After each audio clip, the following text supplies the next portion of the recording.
Welcome back my channel. Bazooka April 10 തിയേറ്ററുകളിലെത്തുകയാണ്. മികച്ച രീതിയിലുള്ള അപ്ഡേഷനുകളാണ് ബസൂക്കയുടേതായി പുറത്തു വരുന്നത്. കൂടുതൽ വിവരങ്ങളിലേക്ക് കടക്കും മുമ്പേ ചാനൽ ആദ്യമായി കാണുന്നവരാണെങ്കിൽ സബ്സ്ക്രൈബ് ചെയ്യാനും വീഡിയോ മുഴുവനും കണ്ട് നിങ്ങളുടെ അഭിപ്രായം കമൻറ്റ് ബോക്സിൽ രേഖപ്പെടുത്താനും മറക്കരുത്. നമ്മുടെ മലയാള സിനിമയുടെ രണ്ട് നെടുന്തൂണുകളാണ് മോഹൻലാലും മമ്മൂട്ടിയും. മോഹൻലാലിന്റെ എമ്പുരാൻ റിലീസ് ചെയ്ത് ഓളം തീരും മുന്നേ നമ്മുടെ മെഗാസ്റ്റാർ മമ്മൂട്ടിയുടെ സിനിമ വരികയാണ്. ഏപ്രിൽ 10 തിയേറ്ററുകളിലെത്തുന്ന ബസൂക്ക എന്ന ചിത്രത്തിന് ഏറെ ആകാംക്ഷയോടെയാണ് മലയാള സിനിമാ പ്രേക്ഷകരും മമ്മൂട്ടി ആരാധകരും കാത്തിരിക്കുന്നത്. മമ്മൂട്ടിയുടെ സ്റ്റൈലിഷ് ലുക്ക് തന്നെയാണ് ഈ ചിത്രത്തിന്റെ പ്രത്യേകത. ഈ 73-ാം വയസ്സിലും സ്റ്റൈലുകൊണ്ട് മമ്മൂട്ടി യുവതാരങ്ങളെ അടക്കം വെല്ലുവിളിക്കുകയാണ്. ബസൂക്കയോടൊപ്പം യുവതാരങ്ങളായ നെസ്ലിന്റെയും ചിത്രങ്ങൾ കൂടെയുണ്ട്. ഇത് ആരാകും വിഷുക്കാലം കൊണ്ടുപോവുക എന്ന് നമുക്ക് കണ്ടറിയാം. ബസൂക്കയ്ക്ക് മികച്ച തിയേറ്ററുകളാണ് ഇപ്പോൾ ലഭിച്ചുകൊണ്ടിരിക്കുന്നത്. 350 തിയേറ്ററുകൾ ഇപ്പോൾ തന്നെ കേരളത്തിൽ ഉറപ്പിച്ചു. വേൾഡ് വൈഡ് മികച്ച തിയേറ്റർ കൗണ്ടുകൾ തന്നെയാണ് ബസൂക്കയ്ക്ക് ലഭിച്ചുകൊണ്ടിരിക്കുന്നത്.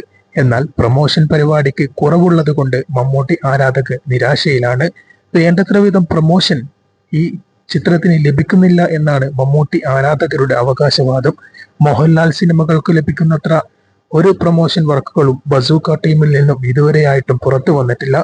ഇന്നാണ് ബസൂക്കയുടെ ഔട്ട്ഫീൽഡ് പ്രൊമോഷൻ പരിപാടികൾ തുടക്കം കുറിച്ചത്. മമ്മൂട്ടി വളരെ കുറച്ച് ഇന്റർവ്യൂകളിൽ മാത്രമേ സംസാരിക്കുകയുള്ളൂ എന്നാണ് അറിയാൻ കഴിയുന്നത്. അങ്ങനെയെങ്കിൽ അത് ചിത്രത്തിന്റെ പ്രൊമോഷനെ ബാധിക്കും. GCCയിൽ ട്രൂത്ത് ഗ്ലോബൽ ഫിലിംസ് ആണ് ഈ ചിത്രം ഡിസ്ട്രിബ്യൂട്ട് ചെയ്യുന്നത്. അവരുടെ കഴിവ് നമുക്കറിയാം. അവർ മാക്സിമം തിയേറ്ററുകളിൽ ഈ ചിത്രം എത്തിക്കും. ഒരു പരീക്ഷണ ചിത്രം കൂടിയാണ് ബസൂക്ക. അതുകൊണ്ട് തന്നെ മമ്മൂട്ടി ആരാധകർ കാത്തിരിക്കുകയാണ്. മമ്മൂട്ടിയുടെ സ്റ്റൈലിഷ് ലുക്ക് ഈയിടെ എല്ലാ സോഷ്യൽ മീഡിയയും അടക്കി ഭരിച്ചിരുന്നു. ഇപ്പോഴും താരത്തിൻ്റെതായ പുതിയ ചിത്രങ്ങൾ അപ്ലോഡ് ചെയ്തുകൊണ്ടിരിക്കുന്നുണ്ട് ബസൂക്ക ടീം.